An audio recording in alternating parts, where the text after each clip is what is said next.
We're back, and of course, we're going to talk about the CFL rules. CFL offenses have been at a all-time, I won't say all-time low, but definitely around there. They've seen a significant decrease in points over the last few years, or compared to the last few years. Now, there's a lot of reasons as to why. They're saying young quarterbacks, you name it. But guys, is this just a blip in the radar, or is it something more serious the CFL should look at and perhaps make rule changes, or significant rule changes, especially when you had a Grey Cup? There's only 36 points total. Yeah, honestly, I think one of the biggest reasons is just the amount of quarterback injuries they had this year too. I mean, a ton of backup quarterbacks playing a ton of games this year, and I don't think there was one starter that went without getting hurt in some way this year, so that definitely makes a big effect. With the exception, I think, with Henry Burris. For sure. But Henry Burris was on a team that did not look the greatest. But if you look, like, we were pretty lucky to have guys like Flutie come through the league, Damon Allen come through the league, and you had superstars at quarterback positions. This year, really? Who was a superstar at the quarterback position? Bo Levi Mitchell, yeah, put up some good numbers in Calgary, but a second-year guy, so the jury's still kind of out on will he progress into, a superstar kind of player. BC, who's going to be the quarterback this week? Saskatchewan, if you're in roles 15, you're quarterbacking today, So I think really this season, and that position is so key to your offense, that every team in this league suffered offensively, and thus the league suffered. And it's been like that for the last... This is a blip. Is this just something, an anomaly, they'll be fine next year? Or is it something that the league should say, okay, we might actually have to do something here to increase offense, because this could be a trend that we don't want to enter? I think it's looking more and more like NFL football, unfortunately.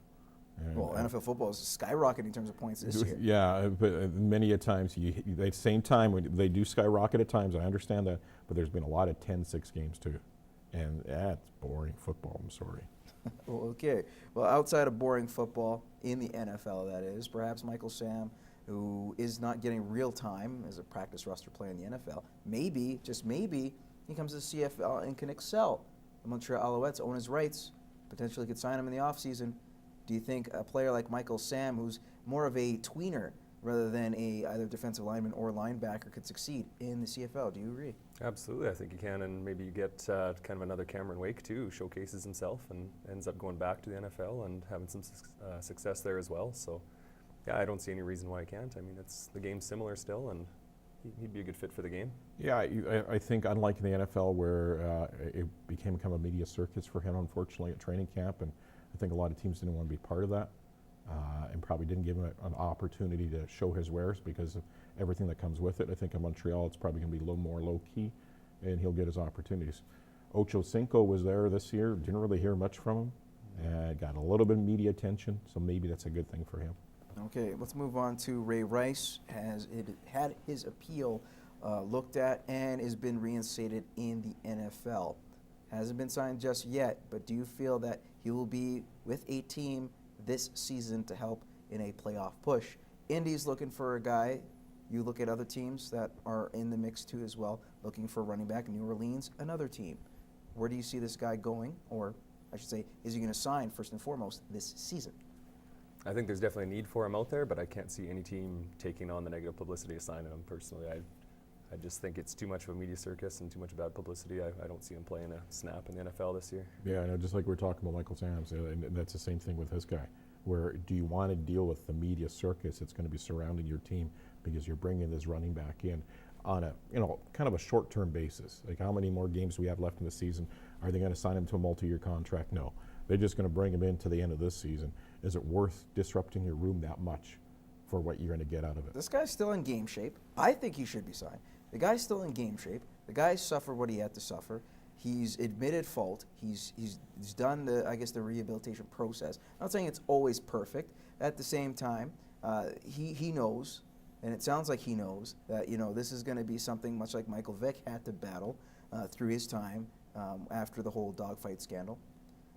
And I feel that if he goes to a team that has strong personalities, a team that is known, that is strong enough, that's well loved within the community, like in New Orleans. I say New Orleans more so than Indy, because Indianapolis has their own problems with Jim Irsay, their owner, who's had a DUI earlier in the year. So with that said, in terms of the PR front, I think New Orleans would be a great fit for a division that's weak and still wide open for them to take. Yeah, I'll be the first one to believe in giving a guy a second chance. But I'm just saying that for a short-term gain for your team, are you going to deal with all the, what's going to come with it? And I think it's just a matter of how desperate is that team to bring somebody in, and do they think that he's going to make an impact as soon as he hits the ground running? Okay, so he won't make it this year. Do you at least see him signing next season, if not this year? Oh, yeah. Well, you guys don't see him this year. So will he sign next season? I think so. I think as much as teams say, you should blackball him from nobody's going to get blackballed. Seriously, if you're a good talent, somebody's going to step up, take a chance with you, and give you a second chance. For sure. Memories are pretty short in the NFL. I'm sure there'll be something else happen in the offseason, and he'll be back playing next year. Moving back to the CFL, I'm going to talk about Commissioner Mark COHON. 8 years in the league, everything has grown. TV, you look at attendance records, new stadiums. Outside of Toronto, which has always been a problem for a lot of teams in the last, say, 2 decades, has been fantastic. So with that said, is Mark COHON the best ever CFL commissioner? Oh, he's got to be right up there. A lot better than the commissioner that was commissioner of the CFL when they went down to Barracuda or Birmingham and down to Vegas. That was horrible. So I think he's done a great job. The concern that they have as he leaves office is Toronto and BMO Field. If BMO Field works out for him, it's going to be fantastic, and the Argos will have a new home. For sure, he's done nothing but grow the game, like you say. So I don't know if he's the best ever, but like Greg said, he's up there for sure, and definitely done nothing but positive things for the Canadian game, I think. All right, guys, very quickly, we'll talk about Brett LAWRIE. Traded to the Oakland Athletics for him and a couple picks for Josh Donaldson. Donaldson looking forward to becoming a Blue Jay. LAWRIE on his way out didn't really like the Blue Jays as much. Well, criticized a little bit. Maybe it was taken out of context. But you look at Brett LAWRIE, you look at Josh Donaldson, where they are in their careers. Who has the bigger upside?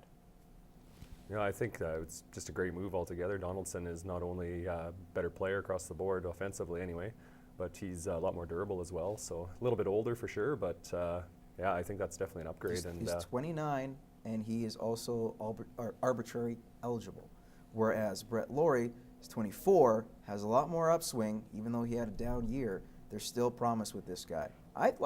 Personally, I'm not a big fan of Brett LAWRIE, but the more I read into this, the more I look into it, I'm starting to think Oakland got a better deal out of it, considering the prospects that were brought in as well. If you look at the 5 years age difference, yeah, they do. Donaldson's been a little more healthier for his stretch of time. LAWRIE has had injury problems. He's a little more high maintenance player. He is a bit of a personality that does kind of doesn't click with certain members of the clubhouse. So he'll fit great in Oakland. That fiery attitude will fit great in Oakland. Yeah, it does. Sometimes that fiery attitude wears on guys after a while because it's a long season.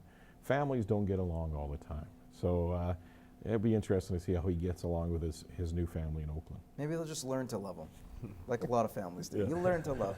Doesn't matter what it is. All right, guys, I'm learning to love you guys as at least people on the panel. We'll see what happens with over-under, though. See who's crowned champion. Stay tuned.